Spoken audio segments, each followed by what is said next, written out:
আসসালামু আলাইকুম রহমতুল্লাহি ওয়া বারাকাতুহু। আবার আসলাম পরবর্তী ভিডিওর মতো আরেকটা ভিডিও নিয়ে, যে মুফতি মুকিবুর রহমান আজহারি সাহেব কেন কান্না করতেছে, এত চিৎকার করে কান্না করতেছে কেন লাইফে এসে।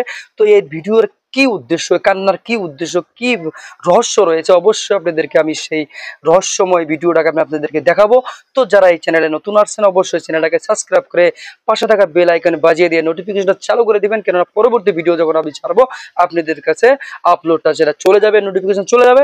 তো ইনশাল্লাহ বেশি কথা বাড়াবো না, চলেন সেই ভিডিওর মূল রহস্যর দিকে চলে যায়, স্ক্রিনের দিকে চলে দেখেন স্ক্রিনে সেই ভিডিও।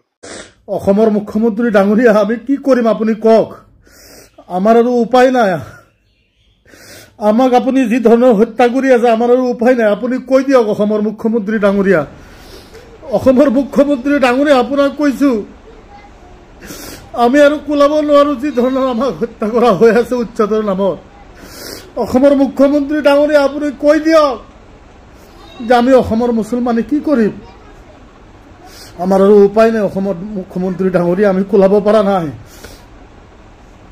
উচ্ছেদৰ নামত আমাক যি ধৰণৰ হত্যা কৰা হৈ আছে আমাৰ আৰু উপায় নাই। অসমৰ মুখ্যমন্ত্ৰী ডাঙৰীয়া, আপোনাৰ কি অসমৰ মুছলমানৰ প্ৰতি অকণমানো দয়া নাই নেকি? অকণমানো মৰম নহয় নেকি আপোনাৰ মুছলমানৰ প্ৰতি? আমি কি অন্যায় কৰিছোঁ কৈ দিয়ক না। আমি কোনো অন্যায় কৰা নাই। অসমৰ মুখ্যমন্ত্ৰী ডাঙৰীয়া, আমাৰ কি ভুল আছে কওক আপুনি, আমি ভুলটো মানি লওক। অসমৰ মুখ্যমন্ত্ৰী ডাঙৰীয়া, আপুনি ৰাজহুৱাকে কৈ দিয়ক অসমৰ মুছলমান কি কৰিব লাগে। আমি সেইটোৱে কৰিম, আপুনি এনেকৈ আৰু আমাক হত্যা নকৰিব। আমি জানো আমি যিমানে প্ৰতিবাদ কৰিম আপুনি সিমানে উচ্ছেদ কৰিব, সিমানে আমাৰ মানুহক হত্যা কৰিব। অসমৰ মুখ্যমন্ত্ৰী ডাঙৰীয়া, মই আপোনাৰ লগত ৱাদা কৰিলোঁ আপুনি যিটো কৰিব দিব, অসমৰ মানুহৰ হাত ভৰি ধৰি আমি সেইটোৱে কৰিম। কিন্তু আমাক এনেকৈ হত্যা নকৰিব, আমাক এনেকৈ আৰু হত্যা নকৰিব। আমি কোলাব পৰা নাই, আমি কোলাব পৰা নাই। অসমৰ মুখ্যমন্ত্ৰী ডাঙৰীয়া, আমি কিয় অন্যায় কৰিছোঁ আপুনি কওক না। আমাৰ শক্তি নাই, আমি শক্তিহীন হৈ গৈছোঁ, ভাষাহীন হৈ গৈছোঁ। অসমৰ মুখ্যমন্ত্ৰী ডাঙৰীয়া, আপোনাক কেনেকৈ আমি বুজাম যে আমি ভাৰতৰ কাৰণে জীৱন দিব পাৰোঁ, অসমৰ কাৰণে জীৱন দিব পাৰোঁ। মুখ্যমন্ত্ৰী ডাঙৰীয়া, আমি মিয়া মানুহ হোৱাটো অপৰাধ নেকি? মুখ্যমন্ত্ৰী ডাঙৰীয়া, আপুনি আমাক কওক, আপুনি কওক না আমি কি কৰিব লাগে, আমি এইটোৱে কৰিম।